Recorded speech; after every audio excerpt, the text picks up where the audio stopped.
Hi friends, ಎಲ್ಲರಿಗೂ ನಮಸ್ಕಾರ. Pro kabaddi season 10 ಇವತ್ತಿನ Bengaluru Bulls versus U Mumba ಪಂದ್ಯದಲ್ಲಿ ನಮ್ಮ ಬುಲ್ಸ್ ತಂಡವು ಯು ಮುಂಬಾ ತಂಡದ ವಿರುದ್ಧ ಗೆಲ್ಲುವ ಮೂಲಕ ಹಲವಾರು ದಾಖಲೆಗಳನ್ನು ಮಾಡಿದ್ದಾರೆ ಅಂತ ಹೇಳ್ಬೋದು. ಹೌದು ಫ್ರೆಂಡ್ಸ್, ಇವತ್ತಿನ ಪಂದ್ಯದಲ್ಲಿ ನಮ್ಮ ಬೆಂಗಳೂರು ಬುಲ್ಸ್ ತಂಡವು ಯು ಮುಂಬಾ ತಂಡದ ವಿರುದ್ಧ 47 ಮತ್ತು 37ರಿಂದ ಈ ಪಂದ್ಯವನ್ನು 5 ಅಂಕಗಳಿಂದ ಗೆಲ್ತಾರೆ. ಈ ಹಿಂದೆ ಯು ಮುಂಬಾ ತಂಡವು ಈ ಸೀಸನ್ನಲ್ಲಿ ಮೊದಲನೇ ಪಂದ್ಯವನ್ನು ಆಡಿದಾಗ ನಮ್ಮ ಬೆಂಗಳೂರು ಬುಲ್ಸ್ ತಂಡಕ್ಕೆ 5 ಅಂಕಗಳಿಂದ ಸೋಲಿಸಿದ್ದರು. ಈಗ ಅದೇ ರಿವೆಂಜನ್ನು ನಮ್ಮ ಬುಲ್ಸ್ ತಂಡವು ಯು ಮುಂಬಾ ತಂಡದ ವಿರುದ್ಧ ತೀರಿಸಿಕೊಂಡಿದೆ ಅಂತ ಹೇಳ್ಬೋದು. ಇನ್ನು ಈ ಪಂದ್ಯದಲ್ಲಿ ನಮ್ಮ ಬುಲ್ಸ್ ತಂಡದ ಪರವಾಗಿ ಸುಶೀಲ್ ಅವರು ಸೂಪರ್ 10 ಅನ್ನು ಮಾಡ್ತಾರೆ.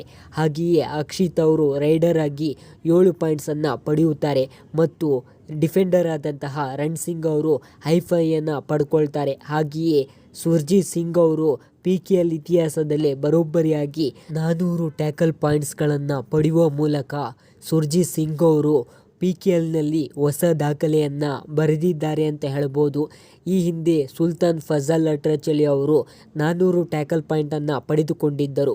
ಈಗ ನಮ್ಮ ಬುಲ್ಸ್ ತಂಡದ ಸುರ್ಜಿತ್ ಸಿಂಗ್ ಅವರು ಕೇವಲ 2ನೇ ಡಿಫೆಂಡರ್ ಆಗಿ ಈ ದಾಖಲೆಯನ್ನು PKL ಇತಿಹಾಸದಲ್ಲಿ ಮಾಡಿದ್ದಾರೆ ಅಂತ ಹೇಳ್ಬೋದು. ಹಾಗಾಗಿ ನಮ್ಮ ಬುಲ್ಸ್ ತಂಡವು ಯು ಮುಂಬಾ ತಂಡದ ವಿರುದ್ಧ ಗೆದ್ದ ಕಾರಣ ಈಗ ಪಾಯಿಂಟ್ಸ್ ಟೇಬಲ್ನಲ್ಲಿ 8ನೇ ಸ್ಥಾನದಿಂದ 48 ಅಂಕಗಳೊಂದಿಗೆ 7ನೇ ಸ್ಥಾನಕ್ಕೆ ಬಂದಿದ್ದಾರೆ ಅಂತ ಹೇಳ್ಬೋದು. ಹಾಗಾಗಿ ಇನ್ನುಳಿರುವ ಪಂದ್ಯಗಳು ಅಂದರೆ ಜೈಪುರ್ ಪಿಂಕ್ ಪ್ಯಾಂಥರ್ಸ್ ಮತ್ತು ದಬಂಗ್ ಡೆಲ್ಲಿ, ಇವೆರಡು ತಂಡದ ವಿರುದ್ಧ ನಮ್ಮ ಬುಲ್ಸ್ ತಂಡವು ಏನಾದರೂ ಗೆದ್ದರೆ ಪ್ಲೇ ಆಫ್ ರೇಸ್ನಲ್ಲಿ ನಾವು ಇನ್ನೂ ಇರ್ತೀವಿ ಅಂತ ಹೇಳ್ಬೋದು.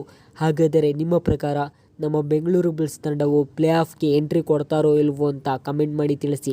ಹಾಗೆಯೇ ನಿಮಗೂ ಕೂಡ ಈ ವಿಡಿಯೋ ಇಷ್ಟವಾದರೆ ಪ್ಲೀಸ್ ಲೈಕ್ ಮಾಡಿ, ಶೇರ್ ಮಾಡಿ, ಕಮೆಂಟ್ ಮಾಡಿ ಮತ್ತು ನಮ್ಮ ಚಾನಲನ್ನು ಸಬ್ಸ್ಕ್ರೈಬ್ ಮಾಡುವುದನ್ನು ಮಾತ್ರ ಮರೆಯಬೇಡಿ. Thank you friends.